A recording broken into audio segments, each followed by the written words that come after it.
It's March 1st. You know what that means. It's March.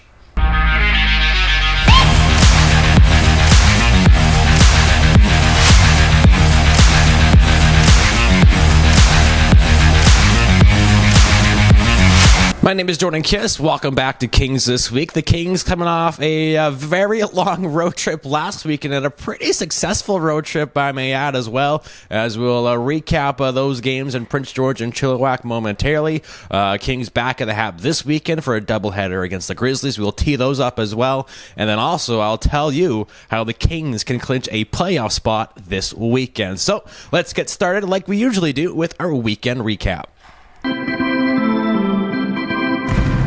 On Friday, it was a royal affair in the Battle of the Kings as the Powell River Kings were in Prince George to take on the Spruce Kings. The Kings making the long trip up to Prince George the day before on Thursday, where it took us 14 hours and 45 minutes to get there. Huge shout out to our bus driver, Spencer Bean, who drove the entire trip from Powell River to Prince George and back, over 30 hours of driving. Thank you very much, Spencer. So let's get to this game. Friday at the Copart Memorial Arena. It would be a scoreless first period, but mostly because of the play of Liam Vanderkooy. Great in that opening frame, making 14 saves as the Kings were outshot 14-7 after the opening 20 minutes. So as we jump now to the second period, Kings killing two early penalties in that period, and that would lead to their first goal of the game. 5-14, 2-on-1. Turner Richards snipes it for his third of the season, his first goal against a team not named the Cowichan Valley Capitals, as it was a 1-0 Kings lead.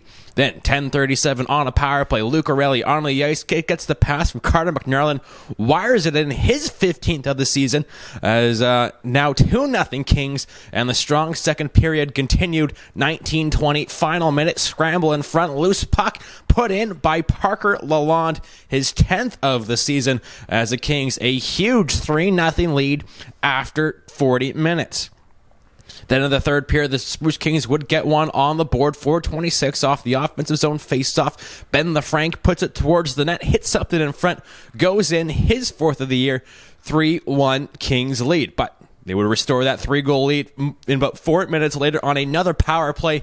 Parker Lalonde to Anthony Yu to Anthony Lucarelli, falling down, puts it in the back of the net. Second of the game, 16th of the season, as the Kings going 2 for 3 on the power play in this one, including 4 for 4 on the penalty kill, as they come up with a win 4-1 as they win the Battle of the Kings. Liam Vanderkooy, probably one of his best games as a King, making 36 saves in the victory. So a big win Friday in Prince George, but the Kings would have to quickly turn things around as they made a long trip down to Chilliwack to take on the Chiefs Saturday night. The Kings 0-3 against the Chiefs this season, but 2 of those games have gone to extra time with a shootout loss and a overtime loss. Now with the long travel between Prince George and Chilliwack, you were kind of wondering how the Kings would fare in this one. Would they be a little bit tired? But they didn't show it early on in this game as they would get off to a perfect start. 3 minutes and 30 seconds and 2-on-1. Alexi Van Hookachero, cross ice to Noah Air, buries it for his 8th of the season. 1-0 Kings. Then 5:58, Will Jones with the shot. Rebound to Carter McNarland, puts it in under the pad of Austin McNicholas, his 13th, as the Kings with a 2-0 lead 6 minutes into this game, as they held it going into the second period despite being outshot 19-8. Liam Vanderkooy, again a big reason for that, as he made his third consecutive start. In the second period, the Kings would extend that lead to 3 on a power play. 1:29 in, Cam Simons cross ice to Luke O'Reilly, puts it in from the top of the crease, his 17th of the season. Another power play goal as he scored in 3 straight games, 4 goals in those 3 games, all of them on the power play, as the Kings have also scored power play goals in 6 straight games. But the Chiefs would get on the board. 5:32, Michael Lastarza with the shot, scores his 4th of the season, second goal against the Kings, as the Kings were up 3-1 after 2 periods. Then in the third, the Chiefs would strike quickly for 2 goals. First at 4:18, Tim DeLay to AJ Lacroix absolutely fires a bullet into the back of the net, his 15th of the season.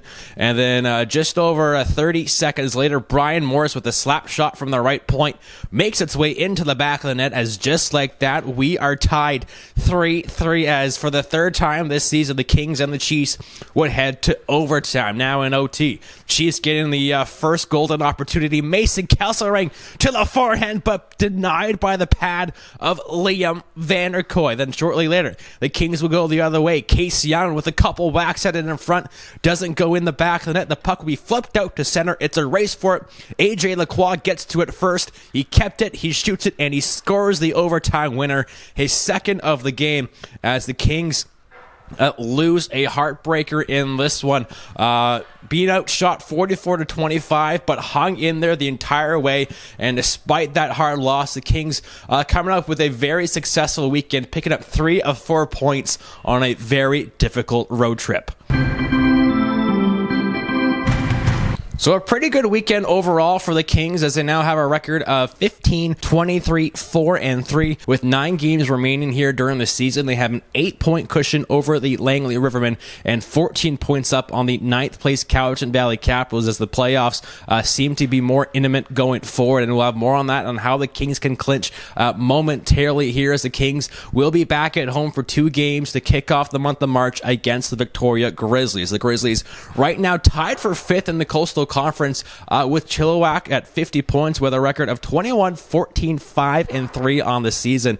They're part of that big clump in the middle of the Coastal Conference, where 3rd to 6th is only separated by 4 points, as they look to jump and position themselves to get home ice in the first round of the playoffs. The Kings 13 points behind the Grizzlies, still mathematically possible to pass them and Chilliwack in the standings, but it's going to take the Kings to pretty much run the table and to have at least Chilliwack or Victoria to absolutely have an epic meltdown during the last month of the season here, but that is very unlikely. But anything could happen in the BCHL. So 2 games against Victoria, Kings 2-3 against the Grizzlies this season, with the home team winning every game so far. Of course, we talked about the struggles in the Q Center this season for the Kings. 3 not so good losses, 4-1, 5-1, and 6-1. But the 2 games at home here in November were vastly different. 7-2 victory in the first meeting, then a 2-1 win in the second game. So it should be a very interesting weekend between these 2 teams. So it's 7 o'clock start on Friday. Western Night presented by Rural Septic Services. First 500 fans receive a free mini stick. There will be a toonie draw to win a Yeti cooler, and also we'll be giving away a family prize pack during our first intermission game. Then on Saturday, it is another 7 o'clock start on Billet Appreciation Night here at the Hat Parker Arena, and also the first night of our $20 ticket and a beer promotion. So you can get your tickets right now for Friday's game online, tickets.palriverkings.com. You can also buy them online for Saturday's game too if you don't want that ticket and beer combo promo. But if you do want that, you have to stop by our office on Saturday to get those tickets. So now it's time for the moment you've all been waiting for. How do the Kings clinch a playoff spot this weekend? Well, I'm going to tell you how right now, and it is very simple. First things first, Kings trying to create separation between them and Cowichan. Right now, a 14-point cushion on the Capitals, who are still on the outside of the playoff picture. As you know, Kings play Friday and Saturday, while the Capitals play Friday, Saturday, and Sunday. Friday at home to Nanaimo, then on the road Saturday and Sunday, both of them in Alberni. And it is very, very simple. Kings need 2 points. 2 points, whether it's 1 win or 2 overtime losses, you need 2 points and 1 regulation loss for Cowichan. So highly likely that the Kings are able to clinch a playoff spot this weekend. Is it on Friday? Is it on Saturday? Is it on Sunday? We'll have to wait and see. But all the more reason to come to the Hap this weekend, as you can witness the Kings clinch a playoff spot.